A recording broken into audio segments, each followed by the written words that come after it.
إن الحمد لله نحمده ونستعينه ونستغفره ونعوذ بالله من شرور أنفسنا ومن سيئات أعمالنا. من يهده الله فلا مضل له ومن يضلل فلا هادي له، وأشهد أن لا إله إلا الله وحده لا شريك له، وأشهد أن محمدا عبده ورسوله.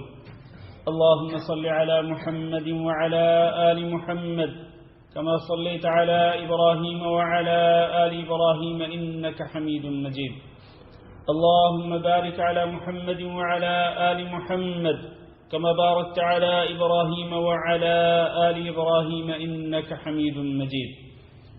أما بعد، فإن خير الحديث كتاب الله، وخير الهدي هدي محمد صلى الله عليه وسلم، وشر الأمور محدثاتها، وكل محدثة بدعة، وكل بدعة ضلالة، وكل ضلالة في النار.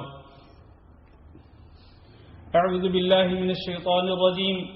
يا أيها الذين آمنوا اتقوا الله حق تقاته ولا تموتن إلا وأنتم مسلمون. يا أيها الناس اتقوا ربكم الذي خلقكم من نفس واحدة وخلق منها زوجها وبث منهما رجالا كثيرا ونساء، واتقوا الله الذي تساءلون به والأرحام إن الله كان عليكم رقيبا. يا أيها الذين آمنوا اتقوا الله وقولوا قولا سديدا يصلح لكم أعمالكم ويغفر لكم ذنوبكم، ومن يطع الله ورسوله فقد فاز فوزا عظيما.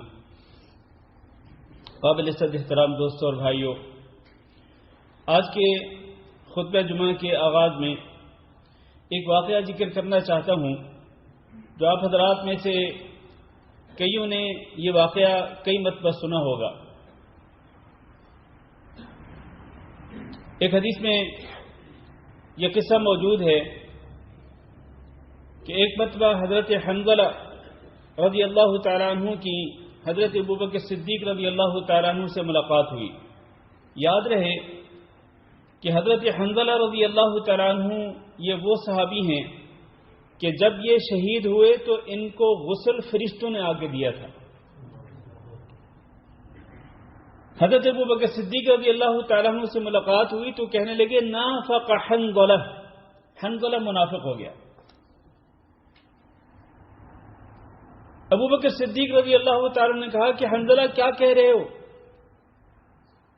کہا بات یہ ہے کہ ہم جب رسول اکرم صلی اللہ علیہ وسلم کے پاس ہوتے ہیں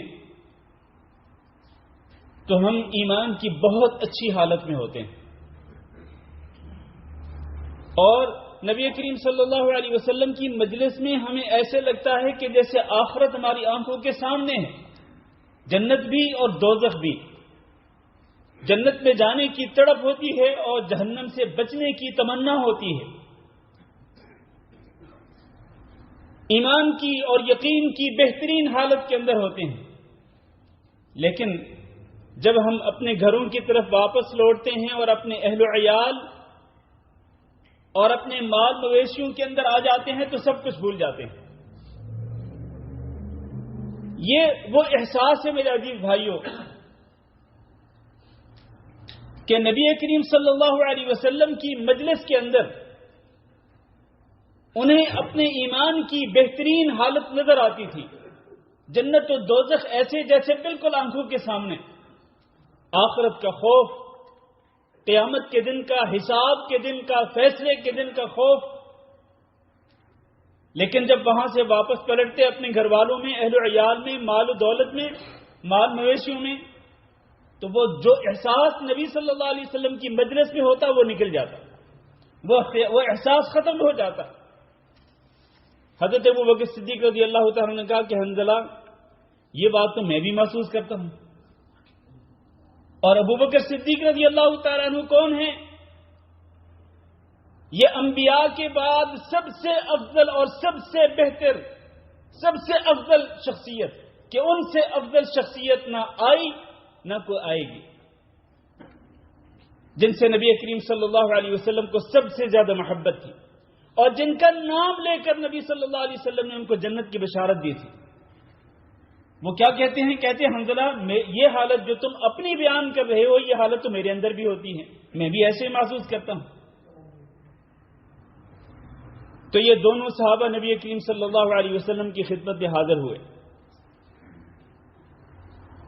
اور پھر انہوں نے بتلایا کہ ہماری حالت کیا ہوتی ہے جب آپ کے پاس ہوتے ہیں اور جب گھر والوں کے پاس چلے جاتے ہیں تو ہماری حالت کیا ہوتی ہے۔ نبی کریم صلی اللہ علیہ وسلم نے فرمایا انکم لو تدومون علی الحال التي تكونون بها عندي في جميع الاوقات لصافحتكم الملائكة على فرشكم وفي طرقكم ولكن يا حنظلة ساعة وساعة، اگر تم اسی حال میں رہو ہمیشہ کے لیے، ہر وقت تم اسی حال پہ رہو جس حال میں تم میرے پاس ہوتے ہو، ایمان کی اعلیٰ ترین حالت میں، اور جنت و دوزخ ایسے جیسے تمہاری آنکھوں کے سامنے، آخرت کا خوف، آخرت کی تلخیوں اور سختیوں کا خوف، اگر یہی حالت تمہاری ہر وقت رہے تو فرشتے آسمان سے اتریں اور آسمان سے اتر کر تم سے تمہارے بستروں پر بھی مصافحہ کریں اور چلتے پھرتے تمہارے راستوں پر بھی تم سے مصافحہ کریں۔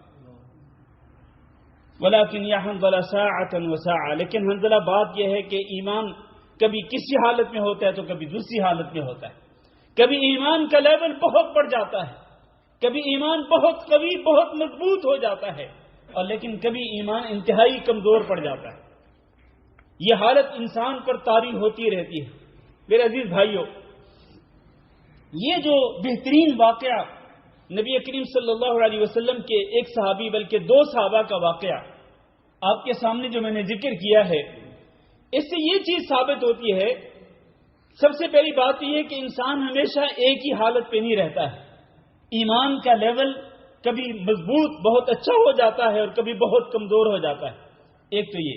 دوسری بات یہ ہے میرے عزیز بھائیو، جو کہ آج کے خطبہ جمعہ کا موضوع ہے، وہ یہ ہے کہ صحابہ کرام محسوس کرتے تھے، ایمان کے مٹھاس کو محسوس کرتے تھے، ایمان کی لذت کو محسوس کرتے تھے، کب؟ جب وہ نبی صلی اللہ علیہ وسلم کی مجلس کے اندر ہوتے تھے، انہیں یہ احساس ہوتا تھا، یہ معلوم ہوتا تھا، محسوس ہوتا تھا کہ ان کا ایمان بہت ہی قوی بہت ہی مضبوط ہو گیا ہے۔ ہاں ٹھیک ہے، اپنے گھر والوں میں جا کر وہ بھول جاتے تھے، لیکن کم از کم نبی صلی اللہ علیہ وسلم کی مجلس میں اس چیز کا احساس ہوتا اور ایمان کی لذت اور اس کے مٹھاس کو محسوس کرتے۔ آج سوال یہ ہے کہ کیا یہ ایمان کی جو لذت اور یہ جو ایمان کا مٹھاس ہے جو صحابہ کرام نبی صلی اللہ علیہ وسلم کی مجلس کے اندر محسوس کیا کرتے تھے، پایا کرتے تھے، کیا ہم مسجد کے اندر آ کر یا کسی خطبہ کو سن کر یا کسی لیکچر یا کسی وعظ اور نصیحت کو سن کر کیا ہماری بھی جو حالت ہوتی ہے یہ نہیں ہوتی؟ یا پھر ایسا تو نہیں اللہ نہ کرے کہ ہماری حالت جیسی حالت باہر ہوتی ہے ویسی ہی حالت مسجد کے اندر بھی ہوتی ہے، اور جیسی حالت مسجد کے اندر ہوتی ہے ویسی ہی حالت مسجد کے باہر بھی ہوتی ہے، چاہے کسی خطبے کے اندر ہوں، وعظ و نصیحت کو سن رہے ہوں، کوئی لیکچر سن رہے ہوں، کوئی درس سن رہے ہوں، یا پھر ہم باہر اپنے گھر والوں میں ہوں، اپنے کاروبار پہ ہوں، اپنی جاب پہ ہوں، ہم جو کچھ بھی دنیا کے کاموں کے اندر مشغول ہوتے ہیں، ہماری حالت 24 گھنٹے ایک جیسی رہتی ہے۔ میرے بھائیوں، یہ وہ نقطہ ہے کہ جس پر ہمیں سنجیدگی کے ساتھ غور کرنے کی ضرورت ہے۔ اگر تو وہ احساس ہمارے اندر بھی ہوتا ہے کہ ہم مسجدوں کے اندر نماز پڑھ کر، جس طرح نبی صلی اللہ علیہ وسلم نے فرمایا کہ میری آنکھوں کی ٹھنڈک کس میں رکھی گئی؟ نماز کے اندر رکھی گئی ہے۔ اگر نماز پڑھ کر ہماری آنکھوں کو ٹھنڈک محسوس ہوتی ہو اور ہمارے دلوں کو راحت پہنچتی ہو، سکون پہنچتا ہو، ہمارے ایمان کا لیول اونچا چلا جاتا ہو، مضبوط ہو جاتا ہو ایمان، اور پھر اگر ہم دنیاوی معاملات کے اندر بھول جاتے ہیں، اگر واقعتاً یہ احساس، یہ ایمان کی لذت، یہ ایمان کا مٹھاس ہم محسوس کرتے ہیں تو اس کا مطلب یہ ہے کہ ہمارے دل کے اندر ایمان موجود ہے۔ لیکن اگر یہ چیز نہیں ہے تو پھر ہمارا ایمان خطرے کے اندر ہے۔ میرے عزیز بھائیوں، ہمیں اپنے ایمان کا جائزہ لینا ہوگا، ہم کس حالت کے اندر ہیں اور اس کی وجہ کیا ہے کہ یہ احساس کیوں ختم ہو جاتا ہے، ایمان کی لذت کیوں محسوس نہیں ہوتی ہے، ایمان کا مٹھاس کیوں محسوس نہیں ہوتا ہے۔ اس کی وجہ یہ ہے کہ گناہ کرتے کرتے ہمارے دلوں پہ زنگ چڑھ چکا ہے اور ہمارے دل جو ہیں وہ نعوذ باللہ پتھر سے بھی زیادہ سخت ہو گئے۔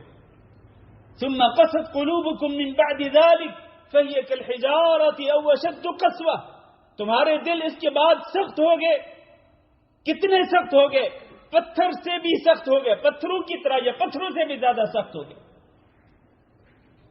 اور یہ دل، انسان کا دل، یہ پتھر دل کیوں ہو جاتا ہے؟ انسان کا دل سخت کیوں ہو جاتا ہے؟ اسی لیے کہ انسان گناہوں کے بعد توبہ نہیں کرتا. جیسے کہ رسول اکرم صلی اللہ علیہ وسلم نے ارشاد فرمایا کہ ایک انسان، ایک اللہ کا بندہ جب گناہ کرتا ہے اس کے دل پہ سیاہ نقطہ پڑ جاتا ہے، ایک سیاہ داغ پڑ جاتا ہے. اس کے بعد اگر وہ توبہ کر لے، اللہ تعالیٰ سے معافی مانگ لے اور اپنی اصلاح شروع کر دے تو اس کے دل کو سیکل کر دیا جاتا ہے، اس کے دل کو دھو دیا جاتا ہے، بالکل صاف سفید ہو جاتا ہے.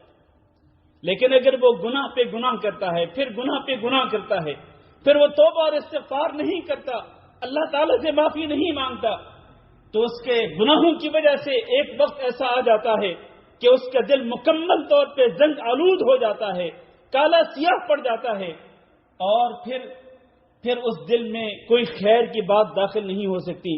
اللہ کے رسول صلی اللہ علیہ وسلم نے یہ آیت بھی پڑھی، کلا بران علی قلوبہم ما کانوا یکسبون. یہ جو گناہ کرتے تھے، ان گناہوں کی میل ان کے دلوں کے اوپر چڑھ چکی. اس کی وجہ سے ہمارے اندر سے وہ احساس ختم ہو گیا، وہ احساس جو صحابہ کرام کے اندر ہوتا تھا کہ وہ ایمان کی لذت اور ایمان کی مٹھاس کو محسوس کیا کرتے تھے. اور رسول اکرم صلی اللہ علیہ وسلم نے ایک حدیث کے اندر 3 اسباب ذکر کیے ہیں کہ اگر وہ 3 اسباب اختیار کیے جائیں، وہ 3 صفات اختیار کر لی جائیں، تو ان 3 صفات کے ذریعے انسان ایمان کی لذت کو پا لیتا ہے، انسان ایمان کی مٹھاس کو محسوس کرنا شروع کر دیتا ہے. نبی کریم صلی اللہ علیہ وسلم نے فرمایا، حدیث توجہ سے سنیے، کہ ثلاث من کن فیہ وجد بہن حلاوۃ الایمان. 3 صفات ایسی ہیں کہ یہ 3 صفات جس بندے کے اندر ہوں تو وہ ان کے ذریعے ایمان کی حلاوت اور اس کے مٹھاس اور اس کی لذت کو محسوس کرتا ہے. پہلی صفت کیا ہے؟ ان یکون اللہ ورسولہ احب الیہ مما سواہما، کہ اس کو اللہ اور اس کے رسول صلی اللہ علیہ وسلم محبوب ہوں، زیادہ محبوب ہوں ہر اس چیز سے جو اللہ اور اللہ کے رسول کے علاوہ ہے. اللہ اور اللہ کے رسول کے علاوہ جتنی بھی چیزیں ہیں ان میں انسان کے اہل خانہ بھی آتے ہیں، اس کی آل اولاد بھی آتی ہے، اس کے والدین بھی آتے ہیں، اس کے بہن بھائی بھی آتے ہیں، اس کے عزیز رشتہ دار بھی آتے ہیں، اس کے دوست احباب بھی آتے ہیں، اور اس کا مال و دولت بھی آتا ہے، اس کا بینک بیلنس بھی آتا ہے، اس کی کوٹھی، اس کا بنگلہ، اس کی گاڑی، دنیا کی ہر چیز اس کے اندر آ جاتی ہے. دنیا کی ہر چیز سے زیادہ محبت کس سے ہو؟ اللہ اور اللہ کے رسول صلی اللہ علیہ وسلم سے ہو. اگر اللہ اور اللہ کے رسول کی محبت دنیا کی ہر چیز سے زیادہ ہوگی تو اس کے ذریعے انسان ایمان کی لذت کو محسوس کرنا شروع کر دے گا. اس کے ذریعے سے انسان ایمان کی حلاوت اور اس کی مٹھاس کو پانا شروع کر دے گا. اس کو واقعتاً محسوس ہوگا کہ ایمان کی لذت کیا ہوتی ہے، ایمان کا مٹھاس کیا ہوتا ہے.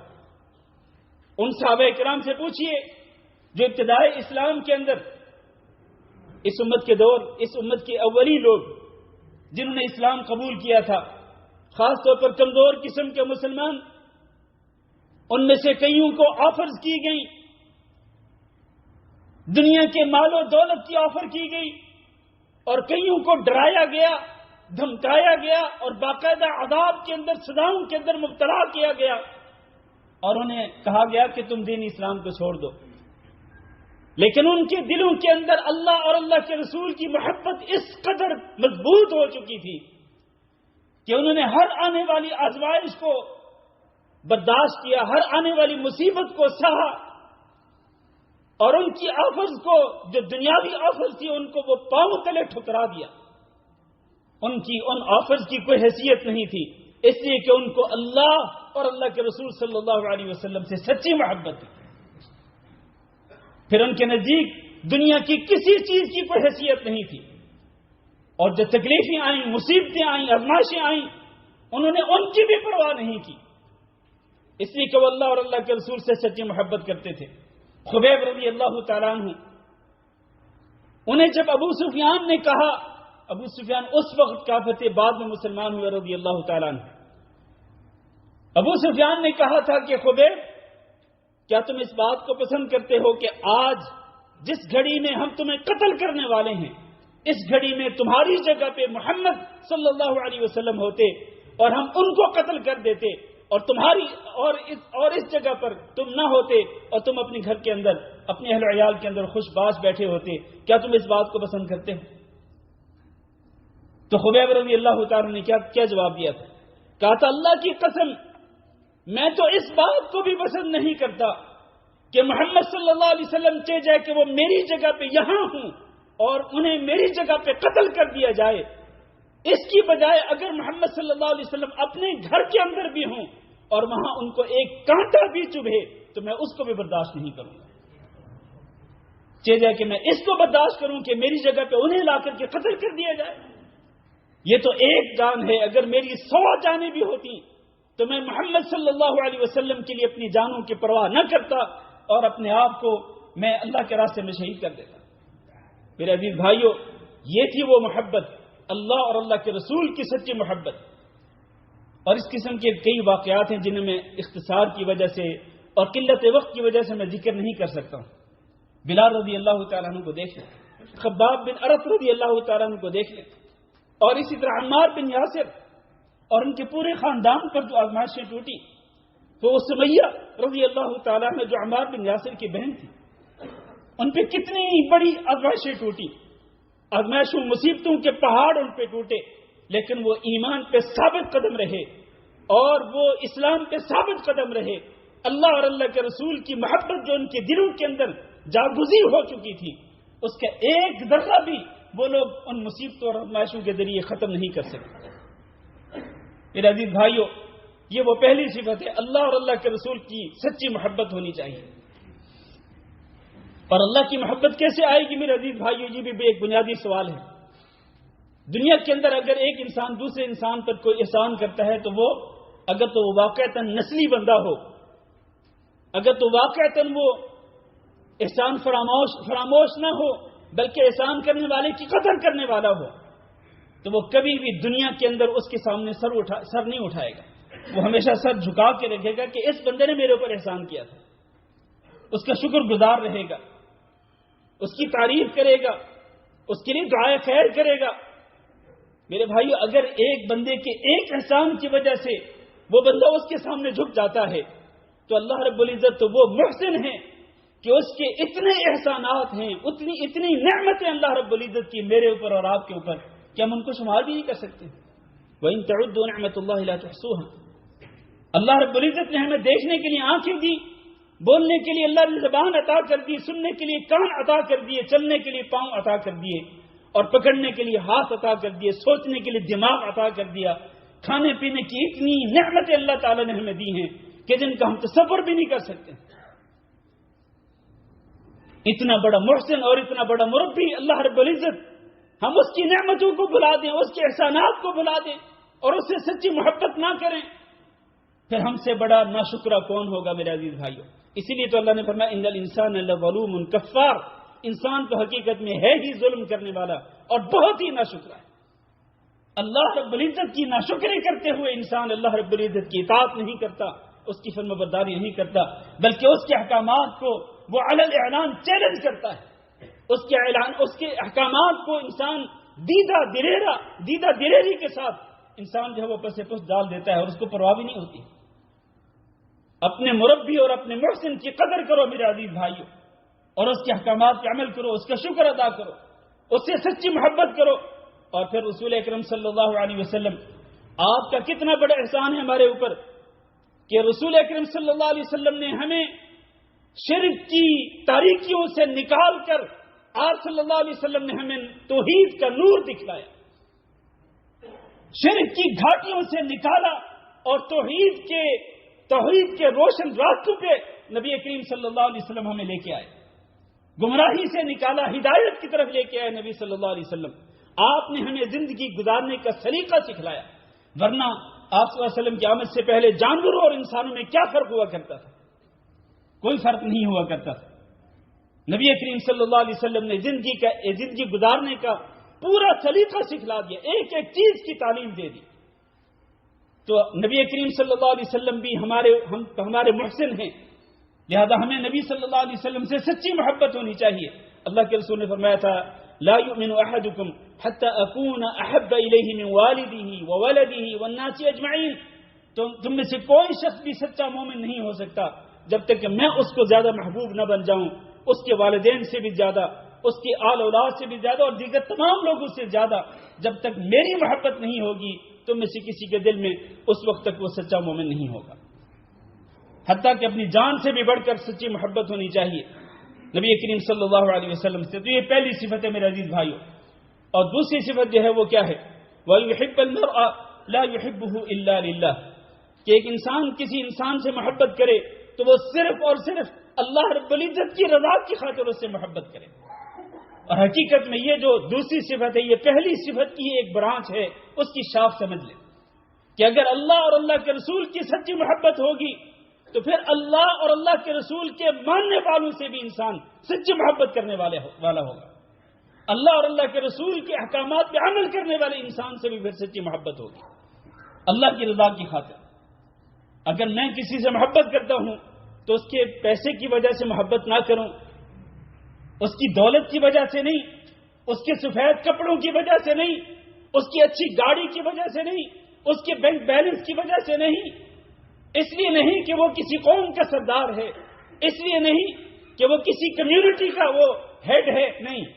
اگر میں کسی سے محبت کرتا ہوں تو کسی بھی لالچ کے بغیر، دنیاوی اغراض و مقاصد کے بغیر محبت کروں تو صرف اور صرف اللہ کی رضا کی خاطر کروں کہ یہ بندہ موحد ہے، میں اس سے محبت کروں، یہ بندہ نبی صلی اللہ علیہ وسلم کی سنت کا پیروکار ہے، میں اس سے محبت کروں، یہ بندہ نبی صلی اللہ علیہ وسلم کے حدیث پر عمل کرنے والا ہے، میں اس سے محبت کروں، یہ بندہ دیندار ہے، دیانتدار ہے، دھوکے باز نہیں ہے، فراڈ کرنے والا نہیں ہے، صادق ہے، امین ہے، سچ بولتا ہے، اپنے معاملات کے اندر صاف شفاف کھرا انسان ہے، میں اس سے محبت کروں۔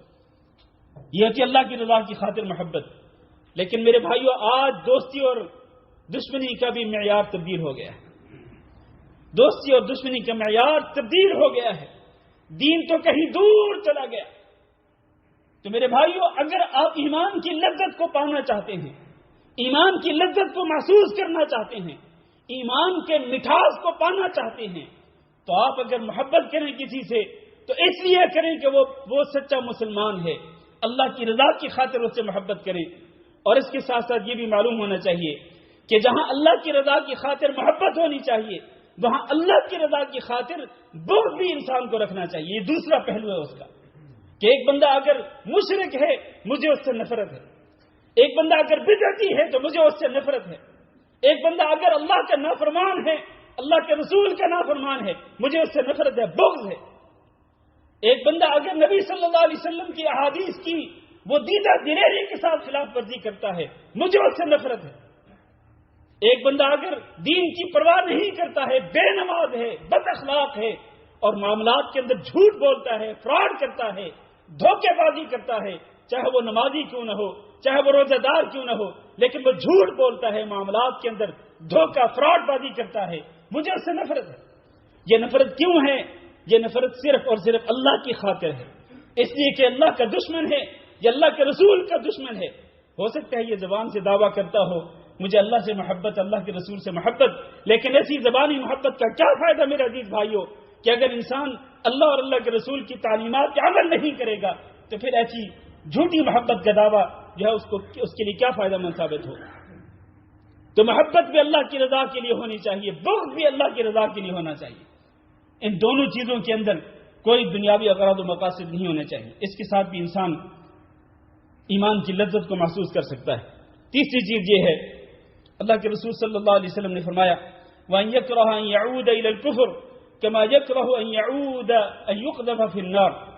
تیسری صفت یہ ہے کہ اگر آپ ایمان کی مٹھاس کو، ایمان کی لذت کو پانا چاہتے ہیں تو یہ صفت یہ ہے کہ یہ شخص جو ہے یہ کفر کی طرف لوٹنا اس طرح ناپسند کرتا ہے جیسا کہ اس بات کو ناپسند کرتا ہے کہ اس کو جہنم کی آگ میں ڈالا جائے، والعیاذ باللہ۔ ظاہر ہے کہ ہم میں سے کوئی بندہ یہ نہیں چاہتا کہ اس کو جہنم کی آگ میں ڈالا جائے۔ بالکل اسی طرح سے یہ جو ناپسندیدگی ہے، جہنم کی آگ سے نفرت اور جہنم کی آگ سے جو ناپسندیدگی ہے، یہ اتنی ہی ناپسندیدگی، اتنی ہی نفرت جو ہے وہ اس بات سے ہو کہ وہ اسلام کو چھوڑ کر کفر کی طرف واپس پلٹ جائے۔ اس کا مطلب کیا ہے؟ مطلب یہ ہے کہ اسلام سے سچی محبت ہو، ایمان سے اس کو سچی محبت ہو، وہ یہ چاہتا ہو کہ اسی اسلام کے ثابت قدم رہے، استقامت اختیار کرے اور وہ کفر کی طرف واپس نہ لوٹے۔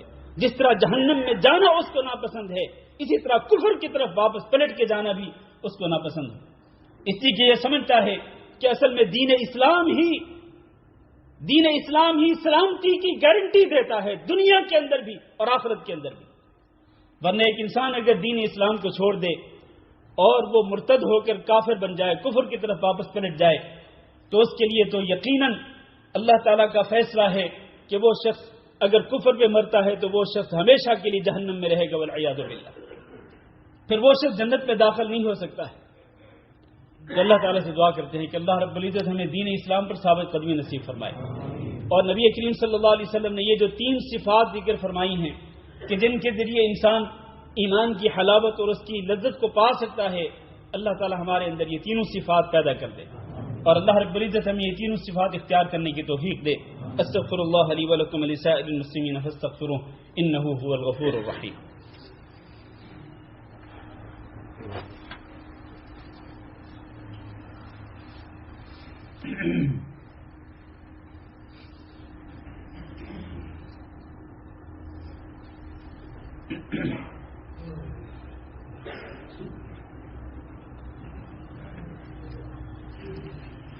إن الحمد لله نحمده ونستعينه ونستغفره ونعوذ بالله من شرور أنفسنا ومن سيئات أعمالنا من يهده الله فلا مضل له ومن يضلل فلا هادي له وأشهد أن لا إله إلا الله وحده لا شريك له وأشهد أن محمدا عبده ورسوله اللهم صل على محمد وعلى آل محمد كما صليت على إبراهيم وعلى آل إبراهيم إنك حميد مجيد اللهم بارك على محمد وعلى آل محمد كما باركت على إبراهيم وعلى آل إبراهيم إنك حميد مجيد اما بعد۔ عزیز القدر بھائیو اور دوستو، عبادہ بن صامت رضی اللہ تعالیٰ عنہ ایک صحابی رسول ہیں۔ ان کے ایک بیٹے کا نام تھا الولید۔ یہ بیان کرتے ہیں کہ میں اپنے باپ کے پاس آیا اور وہ مرض الموت کے اندر مبتلا تھے، یعنی اس بیماری کے اندر مبتلا تھے کہ جس میں میرا یہ خیال تھا کہ ان کی وفات واقع ہو جائے گی، ان کی موت واقع ہو جائے گی۔ کہنے لگے میں اپنے والد کے پاس آیا تو میں نے کہا کہ اے ابا جان، آپ مجھے کوئی نصیحت کریں، کوئی وصیت کر کے جائیں، اور ایسی وصیت ہو کہ جو میرے لیے دنیا اور آخرت کے اعتبار سے باعث خیر و برکت بنے اور خیر و بھلائی کا ذریعہ بنے۔ تو عبادہ بن صامت رضی اللہ تعالیٰ عنہ کہنے لگے کہ وہ لیٹے ہوئے تھے، کہنے لگے مجھے اٹھا کے بٹھائیں۔ انہیں اٹھا کے بٹھا دیا گیا تو کہنے لگے یا بنی، اے میرے پیارے بیٹے، انک لن تطعم طعم الایمان، تم ایمان کے ذائقے کو نہیں پا سکو گے، کیونکہ آج ہمارے خطبہ جمعہ کا موضوع کیا تھا؟ ایمان کی حلاوت اور ایمان کے ذائقے کو پانا، ایمان کے مٹھاس کو پانا۔ تو عبادہ بن صامت رضی اللہ تعالیٰ عنہ اپنے بیٹے کو کہہ رہے ہیں کہ تم کبھی بھی ایمان کے ذائقوں کو نہیں پا سکو گے اور تم اس علم کی حقیقت کو نہیں پا سکو گے جو علم اللہ رب العزت نے رسول اکرم صلی اللہ علیہ وسلم کو دیا، یہاں تک کہ تم ایمان لاؤ تقدیر پر، چاہے وہ تقدیر اچھی ہو یا بری ہو۔ جب تک اچھی اور بری تقدیر کے بارے میں تم ایمان اور یقین نہیں رکھو گے کہ یہ اللہ کی طرف سے ہوتی ہے، اس وقت تک تم ایمان کے ذائقے کو نہیں پا سکتے ہو۔ ولید کہتے ہیں کہ میں نے کہا اے ابا جان، مجھے یہ کیسے پتا چلے گا کہ یہ اچھی تقدیر ہے یا بری ہے اور یہ اللہ کی طرف سے ہے؟ تو انہوں نے کہا کہ بیٹا، بات یہ ہے کہ تمہیں اس بات پہ یقین ہونا چاہیے انما اخطأک لم یکن لیصیبک، کہ جو چیز تم سے چوک گئی، تمہیں نہیں ملی، تمہیں اس بات پر یقین ہونا چاہیے کہ وہ تمہیں ملنے والی ہی نہیں تھی۔ اور وما اصابک لم یکن لیخطئک، اور جو مصیبت تیرے اوپر آ گئی اس کے بارے میں تمہیں یقین ہونا چاہیے کہ یہ مصیبت تجھ سے چوکنے والی نہیں تھی، یہ مصیبت آ کے رہنی تھی۔ بعض اوقات انسان پر کوئی آزمائش آتی ہے تو انسان کہتا ہے کہ کاش میں ایسے کر لیتا تو میں اس آزمائش سے بچ جاتا، کاش میں ایسے کر لیتا تو اس مصیبت سے بچ جاتا۔ یہ تقدیر پر ایمان لانے کے خلاف باتیں ہیں۔ ہونا یہ چاہیے کہ انسان کو اس بات پر یقین ہونا چاہیے کہ جو چیز نہیں ملی وہ نہیں ملنے والی تھی۔ آپ چاہے جتنے جتن کر لیتے، آپ لاکھ ہاتھ پاؤں مار لیتے، لیکن وہ چیز چونکہ تقدیر میں نہیں لکھی ہوئی تھی آپ کے نصیب میں، وہ آپ کو نہیں ملنی تھی۔ نہیں ملی تو آپ یقین کر لیں کہ مجھے نہیں ملنی تھی۔ پھر یہ نہ کہیں کہ میں ایسے کر لیتا تو مجھے مل جاتی، ایسے کر لیتا تو مجھے مل جاتی۔ یہ باتیں تقدیر پر ایمان لانے کے خلاف ہیں۔ اسی طرح دوسری بات جو ہے کہ اگر مصیبت آ جائے تو پھر یقین کریں کہ یہ مصیبت آنی تھی، قسمت میں لکھی ہوئی تھی۔ تو اللہ رب العزت کی تقدیر پر بھی انسان کو ایمان لانا چاہیے۔ یہ جب تک ایمان مضبوط نہیں ہوگا اس وقت تک انسان جو ہے وہ ایمان کی حلاوت اور اس کی لذت کو محسوس نہیں کرتا ہے۔ آخری بات یہ ہے، نبی کریم صلی اللہ علیہ وسلم نے فرمایا کہ ذاق طعم الایمان، وہ اس شخص نے ایمان کی حلاوت کو پا لیا، ایمان کی لذت کو پا لیا، ایمان کے مٹھاس کو پا لیا، من رضی باللہ ربا وبالاسلام دینا وبمحمد صلی اللہ علیہ وسلم نبیا، کہ جو اللہ رب العزت کو رب ماننے پہ راضی ہو گیا، محمد صلی اللہ علیہ وسلم کو نبی ماننے پہ راضی ہو گیا اور اسلام کو اپنا دین ماننے پر راضی ہو گیا، جس نے ان تینوں باتوں پر خوشی کا اظہار کیا کہ اللہ میرا رب ہے اور اسلام میرا دین ہے اور محمد صلی اللہ علیہ وسلم اللہ کے رسول ہیں، جس نے ان باتوں پر اپنی رضامندی کا اظہار کیا، خوشی کا اظہار کیا، جو ان تین باتوں پر راضی ہو گیا، تو اس نے ایمان کی لذت کو پا لیا اور ایمان کی حلاوت کو اس نے پا لیا۔ اللہ تعالیٰ سے دعا کرتے ہیں کہ اللہ ہم سب کو ایمان کی حلاوت جو ہے وہ نصیب فرمائے اور ایمان کی لذت محسوس فرمائے، نصیب فرمائے، اور اللہ رب العزت ہمارے دلوں کو زندہ کر دے، کیونکہ زندہ دل لوگ ہی اصل میں ایمان کی حلاوت کو پا سکتے ہیں، اور اللہ ہمارے دلوں کو مردہ دل نہ بنائے، کیونکہ مردہ دل لوگ ہی جو ہوتے ہیں وہ ایمان کی لذت سے بھی محروم ہوتے ہیں، اور ایمان کی حلاوت سے بھی محروم ہوتے ہیں۔ اللہ ہمارے دلوں کو بھی زندہ کر دے اور اللہ ہمارے دلوں کے اندر ایمان کی محبت کو تازہ کر دے، اور اللہ ہمیں جب موت دے تو ایمان کی حالت میں دے، دین اسلام کی حالت میں دے۔ اللہ ہم سب کو اچھا خاتمہ نصیب فرمائے۔ اللهم اغفر لنا وللمؤمنين والمؤمنات وللمسلمين والمسلمات الأحياء منهم والأموات. اللهم إنا نسألك العفو والعافية والمعافاة الدائمة في الدنيا والآخرة. اللهم إنا نسألك رضاك والجنة ونعوذ بك من سخطك والنار. اللهم فرج هم المهمومين ونفس كرب المكروبين واقض الدين عن المدينين واشف مرضانا ومرضى المسلمين. اللهم آمنا في أوطاننا واجعل هذا البلد آمنا مطمئنا وسائر بلاد المسلمين. عباد الله، إن الله يأمر بالعدل والإحسان وإيتاء ذي القربى وينهى عن الفحشاء والمنكر والبغي يعظكم لعلكم تذكرون. سبحان ربك رب العزة عما يصفون وسلام على المرسلين والحمد لله رب العالمين.